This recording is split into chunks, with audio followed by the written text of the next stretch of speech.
Video recordings of this podcast can be found on raisingequity.org and Truth to Power on YouTube. Welcome to Raising Equity.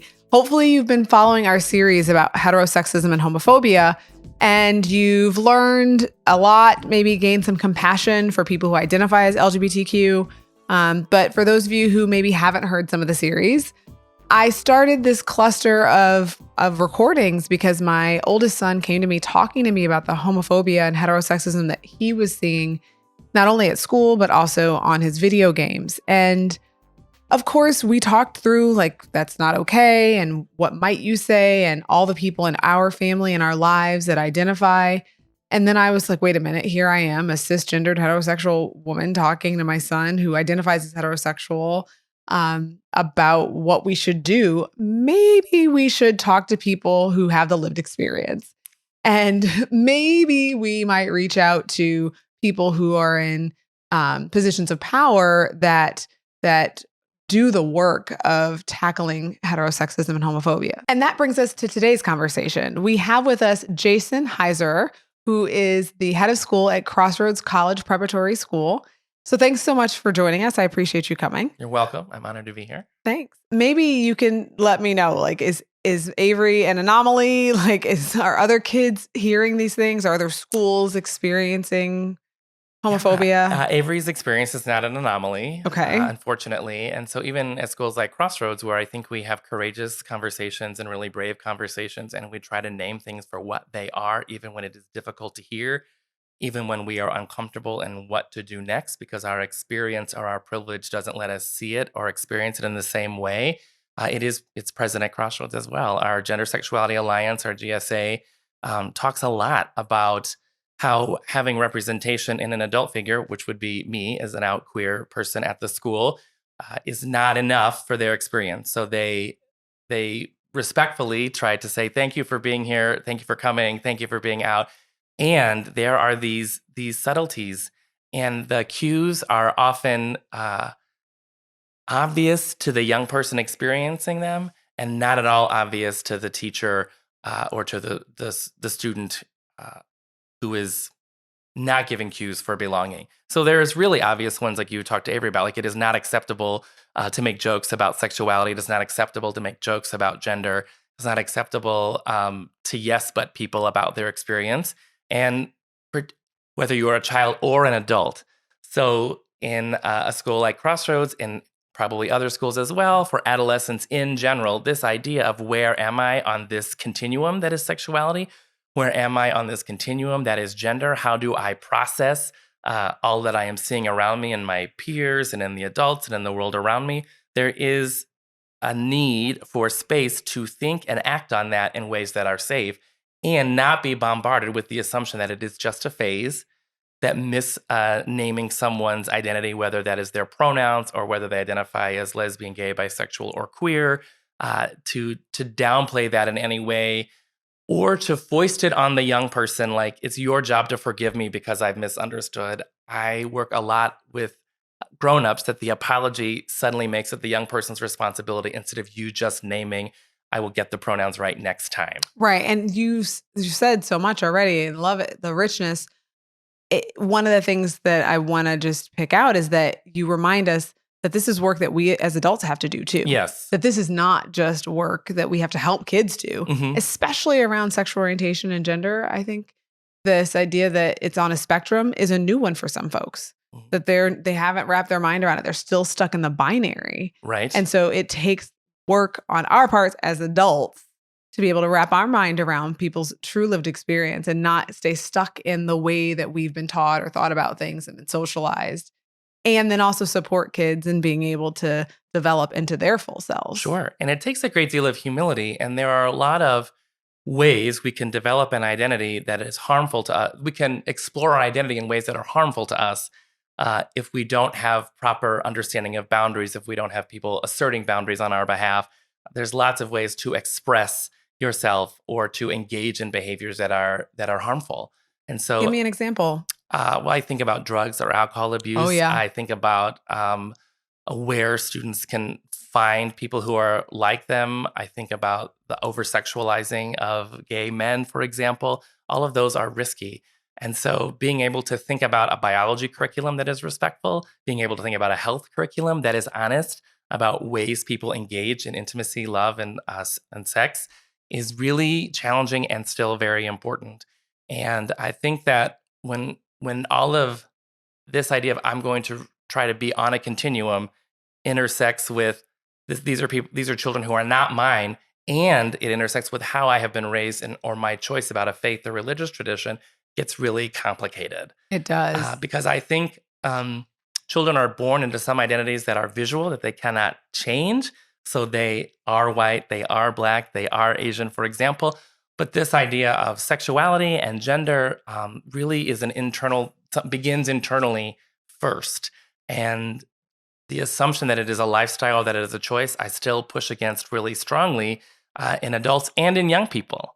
I hear this too often, if that's how they're going to choose to be, or if that's a lifestyle they have chosen, and I'm hearing it and I say, well, it is not a choice and it is a challenge. And we are here to steward that in ways that we would still want good boundaries, in ways that are important for the child who does identify as straight and the child who does not identify as straight. How do we express that? How do we have conversations about it? How do we have a vocabulary that is honoring? And then how do we not default to what is outside of Crossroads, which are things like video games and language and in the news, et cetera, Right. that really are demeaning and diminishing to those experiences. Yeah. It is challenging to come out. And one of the things I work with children on, that sounds like I do it much more often than I do, but when I have conversations, is coming out is an ongoing process. Particularly if you don't read as gay, lesbian, bisexual, or queer, if you don't read as trans, then there is this need to explain, or this assumption, because straightness is centered, maleness is centered, that you always are trying to redefine or pushing on people's assumptions so they know how to have a conversation with you. Is that clear? That is. Kind of muddled. Okay. No, absolutely. And I was going to ask you, do you use the term straight? Mm-hmm. Right? Like I as somebody who identifies as heterosexual, like I sometimes feel uncomfortable about using the term straight because I feel like it's so heteronormative. Like that's straight and everything else is crooked or messed up. Like it feels pejorative. And yes, and thank you. And I think when you're in a situation, you don't know what codes someone is familiar with. And we haven't talked about the internalized homophobia or heterosexism. Oh, yes. That young people and adult people who identify as LGBTQ experience as well. But you are absolutely right. And this idea that straightness is an absolute really diminishes the fact that you can have intimate relationships that are friendships, that are love relationships, that are not sexual, that are not romantic, and it is limiting to the full range of what it means to be in a relationship with someone. To be intimate, to be sexual, like Yes. you mentioned. It feels too like exacting, like straight, right? As if it feels so discreet. Right. And if we understand that both sexuality and gender expression are on a continuum, it and again, like I said, I'm sitting here as a cisgendered heterosexual woman. Like, so don't let me tell you what to say. No, but I appreciate it. It just feels so exacting and like not open. Sure. I appreciate that. And I have a relation with you and I know you. And still there is that, what is the test of the space? The language that makes sense. And the language that makes sense to you, to your audience, et cetera. But I think I would want to be held accountable by people who I'm in relationship with are there instances of internalized heterosexism or homophobia, so that I can be true to myself in that regard as well. Because and I've talked a lot about gender expression and sexuality, and really I don't want people to conflate them. Exactly. They are very separate. Exactly. So I talk about them a lot because when I deal with young people, those are the continua that they're sliding up and down sometimes. In really expressive and beautiful ways, and still bumping up against even children who think they have good intentions by saying it's okay, but, or I don't mind if, and still putting that is also there. There's heterosexism and homophobia. In that kind of qualifier, right? Or like, I don't care who you have sex with, right? It's not like you're totally reducing me to sex. And we're talking to young people who have not had a sexual experience yet, who actually may still not know what that would be like for them, and they're just experiencing themselves. Yes. Yes, they are just experiencing themselves. So this is a kind of a big question. So let me, in my head, I'm thinking, I want to hear about your experience being out as a head of school. And I also want to know how the school as a system, so how Jason is doing Hmm. this work, but maybe first how the school as a system is doing this work, is to not like conflate you with the school. Sure. I think the school assumed that it was doing more than it was. Uh, and when I arrived, and I've been out my whole career despite very early warnings.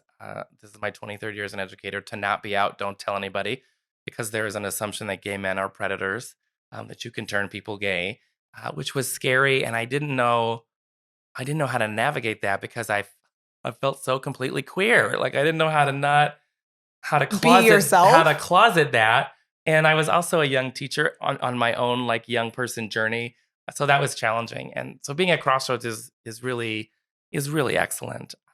When I arrived and I was hired and I looked at some policies, we immediately changed the language so that it was more inclusive of kinds of families, of kinds of situations where children might arrive in families, of ways people are partnered, for example. And the board was readily available for that conversation and changing that.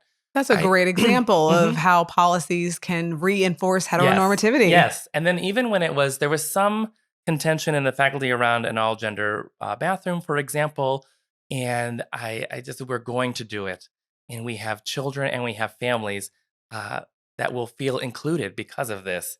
And we're making a lot of assumptions about children's sexuality and expression of sexuality to have a single stall bathroom that children will somehow misuse it when really they just want to go to the bathroom, and so do our parents. And so this is something we've over like sexualized children. Dress codes do it too. Conversation for a different podcast. Yes.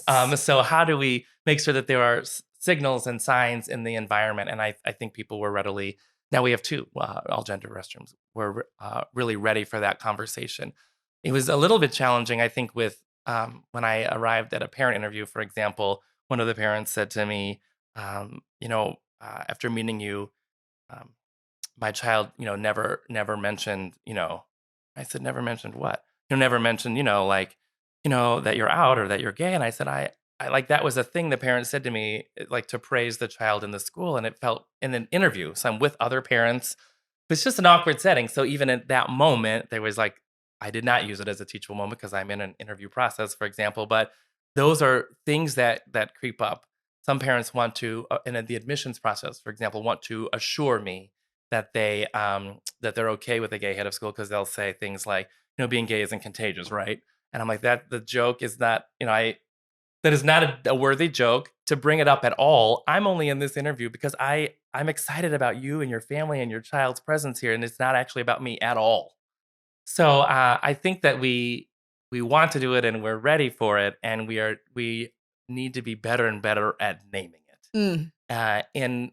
and better and better at making sure that it appears in places so that it is a natural part of the rhythm of the day. I loved it when pictures of Bayard Rustin started showing up during our Pride Week and during February from our BSU. I love and the conversation that began to take place.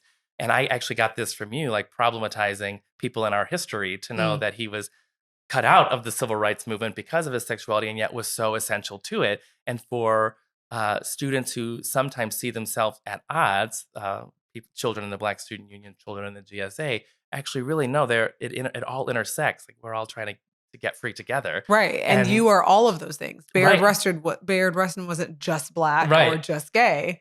Like that was all of who he was. right. And Yeah. so I think that we try to be very thoughtful around our sports.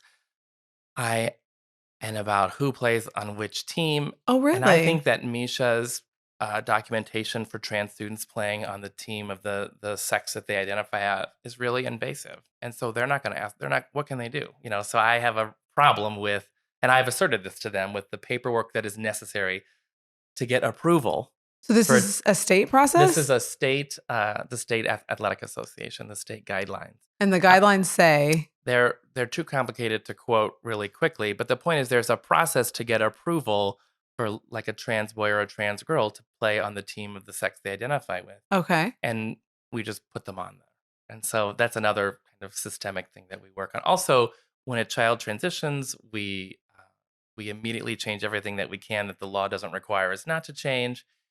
And I think we are really more thoughtful around the social aspects of sexuality and gender than we are about where it appears in things like biology, health, and when are we naming, uh, when are we telling complete stories about people that appear in history or in literature. I think I Mhm. wandered off your question a little But no, it's bit. good. Okay. It's all good information. Just think, because I want people to think about how, if they have the power, whether they're a head of school or even Hmm. just a teacher in the classroom, or just somewhere where they care about kids or people who Hmm. identify as LGBTQ, what it might look like to make a space more inclusive, right? You have the power to do that as the head of school. Absolutely. And it sounds like you said, the board's been pretty open, Hmm. family's been pretty open.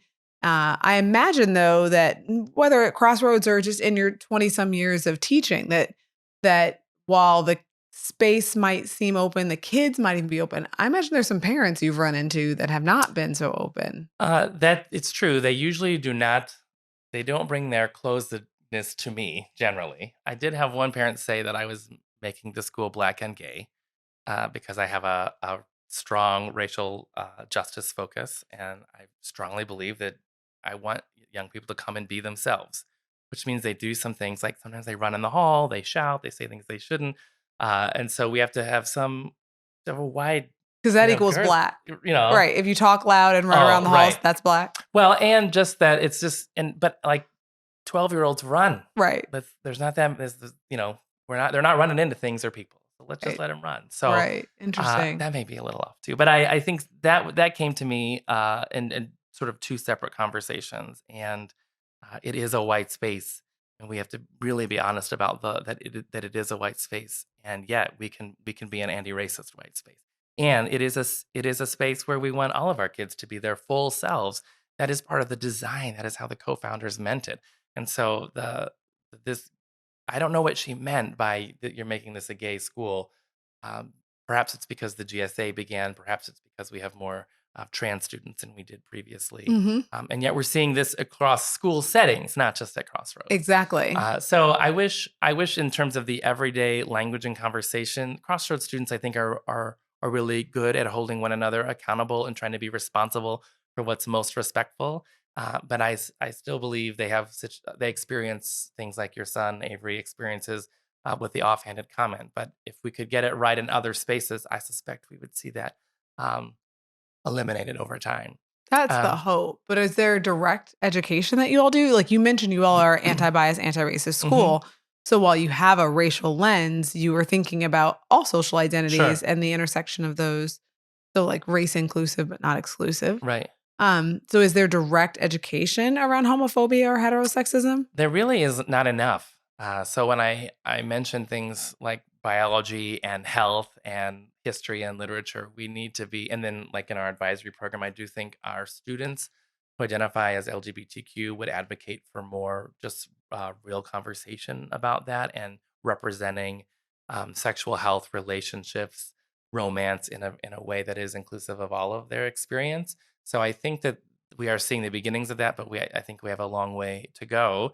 And I think it's hard to figure out how do we name the variety of people's experience in a way that is honoring to them. Like you even said to Right. me, like straight feels pejorative, and so I'm in the middle of this, like oh my gosh, like I got to think about it too. But I would rather us be moving in a direction that is really thoughtful, and take on the risk with courage about how do we represent sexual health, for example, in a health class in a way Right. that is honest and true and makes sense. How do we talk about biology in a way that is true? So our biology teacher, I was like, the student will appear in your class. He's a trans boy, so you can't really talk about male and female reproductive systems in an Right. absolute way because you'll have a student sitting there knowing that it's not neither are true for him. And Exactly. so that takes some work. But I appreciate the courage with which the teachers are taking on the work. But I do think we could be more explicit is the short answer. And I do think we can be more thoughtful about what is the curriculum and where could we be more representative, where could we be more honest, and then how do we balance that with parents' expectations about what they think is taboo, particularly since issues that are considered LGBTQ are often over sexualized. That can Yes. seem like it's not the business of the school to teach. Uh, And yet, and yet, I here we think it is. are. Well, Right. it just even like you mentioned in terms of biology or health, hmm right? Teaching about the spectrum, teaching about the fact that sex is not male, hmm female, right? That there's a variation, whether it's intersex or other sorts of representations and experiences of chromosomes and genitalia and hmm hormones, that it's much more varied than we've been told. Like you Absolutely. said, so telling those complete stories. Yes. And so how do you do that even if there isn't a kid who identifies as trans in the hmm classroom? Like how do you make sure that that's there? And that's big work on school's part. It's just Sure. a lot to ask, and it's necessary, and I imagine parents would have something to say. Well, I think we have to be vigilant. We have to be honest about what we know and what we don't know. We have to be willing to be uncomfortable ourselves on behalf of the safety, comfort, and inclusivity of the experience of our young people. And I really value the fact that we have a really explicit mission that names a commitment to justice and equity. And so when parents come through the admissions process, I think we can speak boldly about the kinds of experiences and conversations we have. Whereas when I was a public school principal, for example, there were too many there were too many outs around it, and it is easier to be in an independent school setting and be out than it was in a public school setting. For Interesting. I So, can and we did imagine. in that setting so very little, uh, even much less than I think I've experienced at Crossroads in terms of direct teaching curriculum, direct conversations. And that really, at the beginning of that experience as a middle school principal in a public school setting, did feel very tokenizing. Like we can now prove that because now, we got an administrator who's black, we got an administrator who is gay, and we are diverse. Done. Right. And that, of course, it's just much. Doesn't work that way. Yeah. Yeah. In terms of disciplinary action, have you ever had to take disciplinary action against a child for being homophobic or hateful towards folks who are LGBTQ? I'm glad that at Crossroads we think about breaches of relationship often before we think about punishment or exclusion.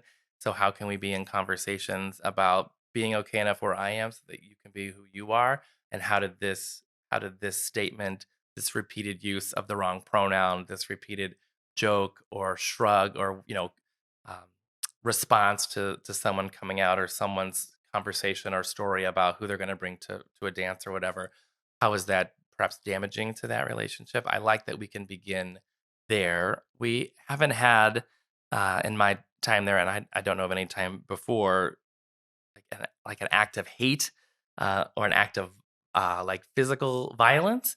Um, so so I want to say that we discipline in a way that encourages uh, a growth way of looking at the children's relationship, at what we know, and then also challenges: are we representing this enough? Are we teaching enough about this so that the experience of the whole school understands that when you behave or say things that are homophobic or that are hateful, you're damaging. It's harmful to you. It's harmful to the person. It's harmful to their peers, and really, it's limiting your own experience as well.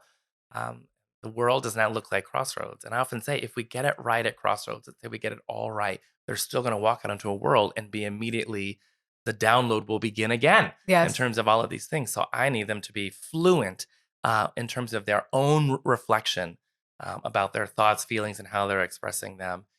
And I think children act out often because they are uncomfortable or because they are in pain. And so I think, and I don't have your training around like stuff like psychology, but that's just my experience.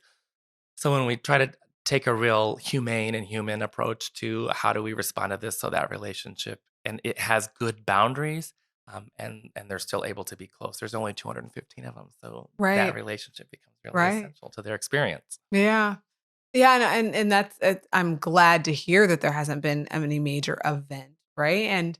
And yet I want people to hear that even though there might not have been a major event, that there's still work to be done, and Yes. that it's important that people understand that we can always be growing and changing, like you mentioned, the policies and some of the norms, hmm that you can be working to make a culture more inclusive and equitable without there being some major incident Right. or Well, event. and the major event is too easy to package, respond to, and move on. The So hard work is the long-term yes. work. Well, and privilege likes a completed something. So their privilege wants it to be finished. And so it is not the big heinous event, for example, that most children know and families that is out of proportion to someone's everyday experience. But it is the cumulative effect of these microaggressions that's what really weighs on young people. Yeah. And it's the cumulative effect of the microaggressions that I'm experiencing, perhaps as the person who is coming out or who is out, that my friend has experienced on my behalf because she cares about me, that my colleagues might experience, that the board will want to protect us all from, and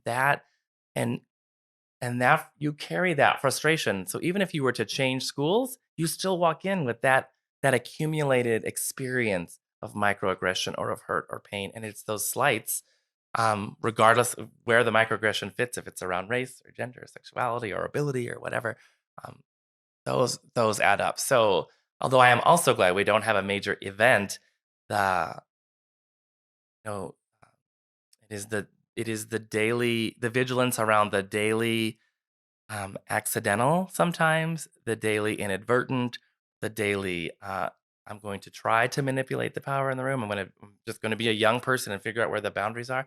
That is really the greater concern. Yeah. When I was an assistant principal, also in a public school setting, I did do big discipline for big moments like that, Mm-hmm. and that that was not the right answer Mm. either. Mm. It was not. It didn't fix. It didn't teach. But it did put a boundary around, and it did.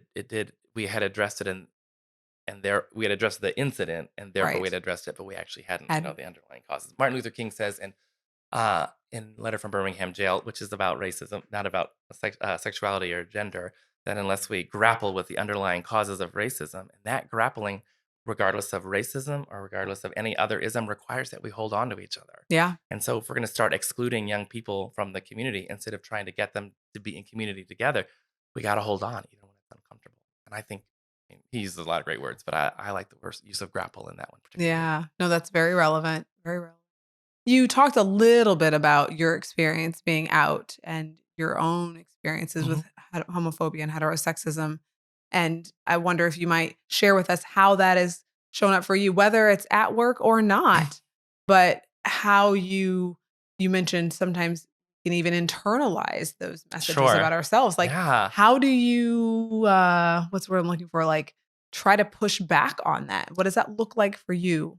So I think I've experienced overt moments of homophobia and heterosexism, uh, that I've had colleagues and leaders who I reported to really at the defense of that to stop the comment from the parent or the comment even from another administrator. So that is those big events have been helpful. But I think growing up and all of the cues around masculinity and all of the cues around relationship did not match my experience of myself.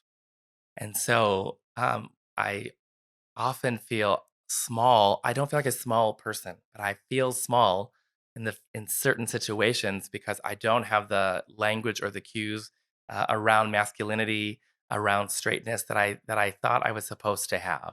And my mother was very affirming of me. I think she was just waiting for me to come out so she could help and didn't quite know what to do. But she's like, you don't just knock on your son's door and say, look, we have to have a conversation around your sexuality. And at that time, I didn't know you could be bisexual. I didn't have the language of queer. I didn't understand. I didn't. I was privately educated in a Catholic school, K-12. So I didn't. I had lots of norms and dogmas around who and how to be. In addition to these cues that just didn't match my sense of myself and what I enjoyed or aspired to, even being a teacher, which was considered feminine.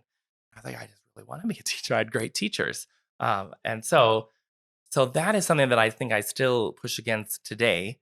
Like, how does one look like a head of school, or how does one look like a principal that is a man? Like, how do I? Um, Ta-Nehisi Coates talks about how people of color will contort themselves around racism, and I don't experience racism, and I am white, and I obviously am male, and I have those both of those privileges, but I have a sense of that. How am I speaking? How am I gesturing? What am I looking at? Who am I attracted to in terms of conversation or interest that might be seen as gay or feminine, when I am masculine presenting, I still have to remind myself that it just doesn't matter. It's okay. And of course, the older I get, and now I'm in this setting, and I know other people, it doesn't resonate the way that it did growing up or as a beginning teacher when I was actually afraid and I was told not to be out. I didn't know how not to be out. I didn't know how not to behave as I did and be passionate about, like, even my passion for literature was seen as gay. My passion for my subject area, I was like too passionate about it. And yet I had amazing teachers. So I didn't know how to not be passionate about something I was Right. clearly passionate about. But Right. growing up as a singer, um, all of that just didn't match with my school setting or my family setting. Hmm. Um, So what advice do you give to other kids who maybe, like you said, you can't necessarily sit a kid down and be like, look, this is what I right. think's going on with their Mhm. sexuality. How do you help them think through if they don't match, if the Sure. cues aren't there? How do you support them? Well, I think if they are a student at Crossroads, I think there's so much variety. We can point to all kinds of variety, like a patchwork quilt. So and there's everyone has a piece in that. And I often say to the whole group, we can only be who we are if we have everybody. So I try to have this message. I often talk to students about I take you as you are, and part of your work is to take yourself as you are. And instead of playing the tape, maybe I should say CD. I don't know what I should say anymore. But instead of playing the message, telling yourself a story that what you're seeing, experiencing, or liking, or wanting to, explore, rather than listening to what the download is, the software download of that is to just really sit in the question in the moment and sort of choose with courage, um, and and be conscientious to yourself, because I take you as you are. There's lots of variety in the school, and so naming who you are is also a lifelong process. So I try to create lots of space, also around there's so many, like, during Pride Week at Crossroads, students love all of the labels for all of the things and all of the flags. And I'm like, you actually don't have to choose one at all today or tomorrow. And what you are celebrating today about your sexuality and gender, you might change tomorrow and you might change the next day. And things are fluid and they take time. So I try to encourage that sort of reminder that everything is okay and you're okay. Too, that there are people in the setting who can help you and who care about Right. you. And when you're not sure, to go to someone you trust. And I'll often say, like, who in the system or who in your life would you go to? And I try to help students be thoughtful that we need everybody. We need everybody. We do. And we need everyone to be their full self Right. and the expansiveness. Hmm. So I appreciate you for joining us on the podcast to talk about this topic because I feel like people who are, like I said, in positions of power, who are creating spaces that are safe, we hope, for Hmm. kids to be their full selves are important. And hopefully they could take from some of what you shared, but also anyone who's in the life of a young person Yeah. to just support them in being their full selves. Hmm. So thank you so much for joining me. Thank you for having me. I'm happy to be here. If people wanted to find out more about you or Crossroads, how could they find out information, maybe donate to a great school? Maybe, for sure. CrossroadsCollegePrep.org is our website at Crossroads, and I am easily reachable there, Jason at CrossroadsCollegePrep.org. And I'm happy to be of any kind of support that I can. I have, since I have been a principal, reached out to other school leaders who are experiencing um, questions about students coming out, whether it is related to their gender or to their sexuality, about how to create safe spaces. And I am disappointed to say they have never reached back. Really? Yes, and so I take it as part of my kind of personal mission that when I know of something that is happening to a young person, and there's a systemic something that could be done, I reach out to my peer in that system, which is often the superintendent or the principal, and offer, can we just talk about it? Can I just share my own experience? And no one has ever returned my call or email in that regard. Use the resources that you have, people. Like, use the Right, resources so that you email me. have. I'm happy to talk more. Awesome. Well, thank you for joining us. And thank you all for joining us on Raising Equity. Make sure to check out the rest of this series around talking homophobia and heterosexism. And come back and join us soon on Raising Equity.